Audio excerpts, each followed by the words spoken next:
মৌসুমী বায়ুর প্রভাবে টানা বৃষ্টিতে কক্সবাজারের বিভিন্ন এলাকায় বেড়েছে জলাবদ্ধতা ও পাহাড় ধস। নিম্নাঞ্চল পানিতে তলিয়ে যাওয়ায় সাধারণ মানুষের দুর্ভোগ বেড়েছে। 6 দিনে জেলায় মোট 648 মিলিমিটার বৃষ্টিপাত রেকর্ড করা হয়েছে। রাঙামাটিতেও থেমে থেমে বৃষ্টিপাত অব্যাহত রয়েছে। জেলার 7 উপজেলার এরই মধ্যে ছোট বড় 104টি পাহাড় ধসের ঘটনা ঘটেছে।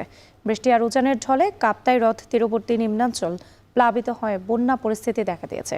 এ নিয়ে আরো জানাতে কক্সবাজার থেকে যুক্ত হচ্ছেন মোহাম্মদ মুর্শেদ এবং রাঙামাটি থেকে যুক্ত হচ্ছেন জিয়াউর রহমান জুয়েল। প্রথমেই যাচ্ছি মুর্শেদের কাছে।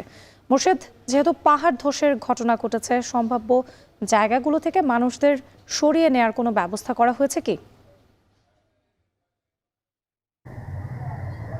রাত্রি কক্সবাজারে টানা বৃষ্টিতে বিপর্যস্ত জনজীবন। আমরা এই মুহূর্তে কক্সবাজার প্রেস ক্লাবে আছি এবং প্রেস ক্লাবের পিছনের অংশ আপনি নিশ্চয়ই খেয়াল করলে বুঝতে পারবেন সেখানে ভয়াবহ ভূমিধস হয়েছে এবং দেওয়ালের যে সীমানা প্রাচীর রয়েছে সেটি একেবারে ভেঙে পড়েছে এবং এর উপরে রয়েছে জেলা পরিষদ। এবং এই অবস্থা চলতে থাকলে জেলা পরিষদের যে সড়ক রয়েছে সেটিও কিন্তু তীব্র ভাঙন দেখা যাবে। আপনারা নিশ্চয়ই দেখতে পাচ্ছেন প্রেস ক্লাবের পিছনের অংশ একেবারে ভেঙে পড়েছে, গাছপালা সহ একেবারে নিচে নেমে চলে এসেছে। সেক্ষেত্রে বোঝা যায় যে কক্সবাজারে কি পরিমাণ বৃষ্টি হচ্ছে এবং কি পরিমাণ পাহাড় ধসের সম্ভাবনা রয়েছে। এই ঘটনায় কোনো হতাহত না হলেও প্রেস ক্লাবে অন্যদিকে আমরা দেখতে পেয়েছি কক্সবাজারের রোহিঙ্গা ক্যাম্প, চকরিয়া এবং কক্সবাজার সদরে ভয়াবহ পাহাড় ধসের ঘটনা ঘটেছে। এতে অন্তত প্রায় 22 জনের মতো প্রাণহানির ঘটনা ঘটেছে এবং কক্সবাজারে টানা 6 দিনে 648 মিলিমিটার পর্যন্ত বৃষ্টিপাত রেকর্ড করা হয়েছে। সেক্ষেত্রে কক্সবাজারের বিভিন্ন নিম্নাঞ্চল প্লাবিত হচ্ছে। বিশেষ করে কক্সবাজারের 10টি উপজেলার অন্তত 35টি ইউনিয়ন প্লাবিত হচ্ছে। সেখানকার যে পরিস্থিতি আমরা খবর নিয়েছি এবং গতকালকে আমরা আপনাদেরকে দেখানোর চেষ্টা করছি, সেখানকার পরিস্থিতি যদি বলতে হয়, সেখানে পানি প্লাবিত হচ্ছে, মানুষের ঘরে খাবার নাই, রান্নাঘরে চুলা জ্বলছে না, এমন একটি পরিস্থিতি সেখানে দেখা দিচ্ছে এবং অনেক এলাকায় খাবার পৌঁছে যায়নি।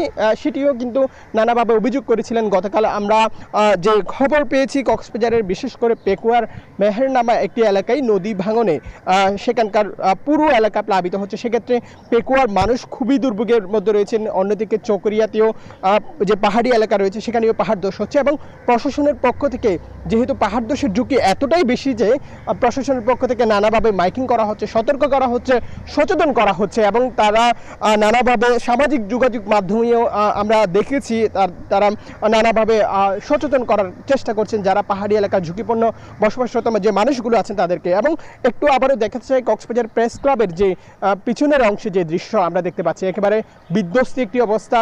ভয়াবহ ভূমিধস হয়েছে, সীমানা প্রাচীর একেবারে ভেঙে গেছে, গাছপালা একেবারে উপড়ে গিয়েছে। সেক্ষেত্রে এখানকার একেবারে বিধ্বস্ত বলা চলে এবং যে উপরে রয়েছে জেলা পরিষদ, সেখানে একটি সড়ক রয়েছে।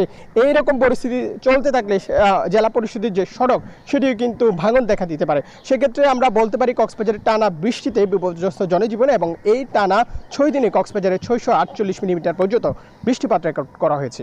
রাত্রি ছিল সর্বশেষ। কক্সবাজারের খবর শুনছিলাম, এবার একটু রাঙামাটিতে যেতে চাই জুয়েলের কাছে। জুয়েল, সকাল থেকেই থেমে থেমে বৃষ্টি হচ্ছে এবং একই সাথে দেখতে পেয়েছি যে পাহাড় ধসের মতো ঘটনা ঘটেছে।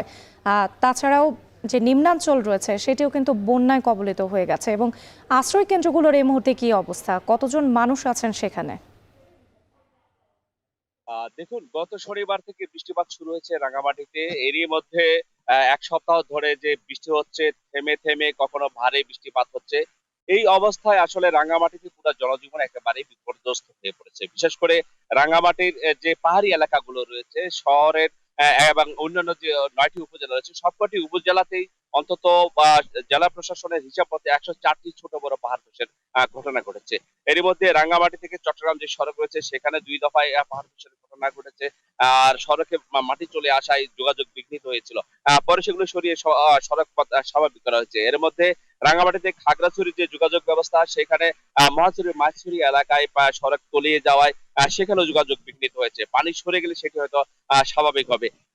বলে রাখি যে খাগড়াছড়ি থেকে সাজেকের যে পথ, সেই পথের মাচালং এবং বাগাইহাট এবং যে দিঘিনালা উপজেলা রয়েছে সেখানকার কবাখালী এলাকায় সড়ক তলিয়ে যাওয়ায় সেখানে বাঘাছড়ির সঙ্গে সাজেকের সঙ্গে যোগাযোগ একেবারে বিচ্ছিন্ন হয়ে রয়েছে। সেটি পানি সরে গেলে হয়তো যোগাযোগ স্বাভাবিক হয়ে। এরই মধ্যে সেখানে আর 6 শতাধিক পর্যটক আটকা পড়েছিলেন। গতকাল সেখানে বিকালে সেনাবাহিনীর সহায়তায় 150 পর্যটককে তাদের গন্তব্যে পৌঁছে দেওয়া হয়েছে। বাকিদের হয়তো আজকে বিভিন্ন সময়ে সরিয়ে নেওয়া হতে পারে। বলে রাখি এই যে পানির স্রোত সেখানে এই জেলার যে বিলাইছড়ি উপজেলার যে ফারুয়াই একজন ব্যবসায়ী স্রোতে ভেসে গিয়ে মারা গিয়েছেন। গতকাল তার লাশ উদ্ধার হয়েছে।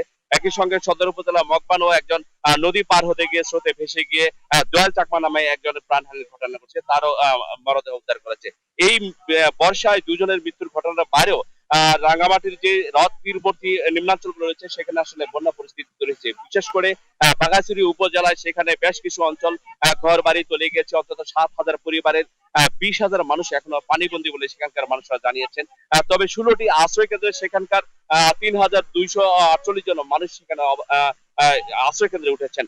বলে রাখি জেলার যে 9টি উপজেলা লংগদু ব্যতীত বাকি 9টি উপজেলা পৌর এলাকা, 2টি পৌর এলাকা সহ 37টি আশ্রয় কেন্দ্রে এরই মধ্যে 4,248 জন মানুষ সেখানে আশ্রয় কেন্দ্রে উঠেছেন।